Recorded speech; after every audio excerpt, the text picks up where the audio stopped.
ang pangarap ni Steffi na glass skin.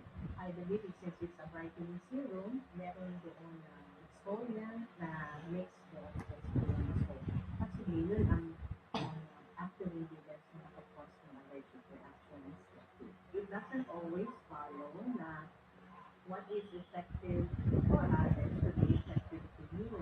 Since ito po ay rehistrado sa FDA, it is safe and of quality. No po, kung meron po tayo mga allergic reaction sa mga sangkap nito. We encourage the consumers to focus on the labeling po. Huwag mo isakripisyo yung sariling health mo para lang ma-achieve kung ano ang gusto makita ng iba.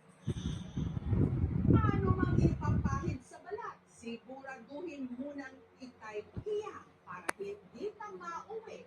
Napakalaki. Panghihinayang. Susunod ang China. Meron na din manong mga espiya sa Pilipinas.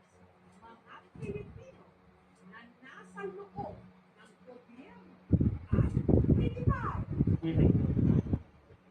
Naghahanap siya ng mare-recruit sa iba't ibang opisina natin ng gobyerno. Magkano ba? Nasa 4 digits po.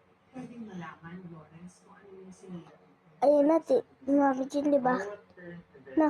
susunod nila muna. Hanggang sa dumating na po, yun po, mag-dumating na sila kung ano po ang plano. Nagula naman ako. Susunod para umano makaiwas sa pinagkakautanan. Babae sa Isabela, nagpatay-patayan. Bigla po may nag-send sa akin na patay na bigla. Wait lang, parang may mali. Patay na nga ba talaga? O nagpapatay-patayan lang? Yung labi niya parang take up lang yun. O kaya baka kumain sa may sumpayan. Okay na, dito siya.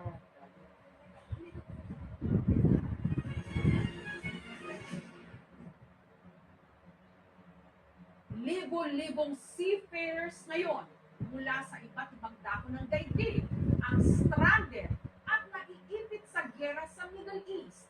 Kabilang na ang marami nating mga kababayan. Malalim nga ang gabi nito lang March 2. Sure, but not just any coffee cup, but yung sobrang sarap na kape, Coffee ko Brown. Sarap, papa. Sa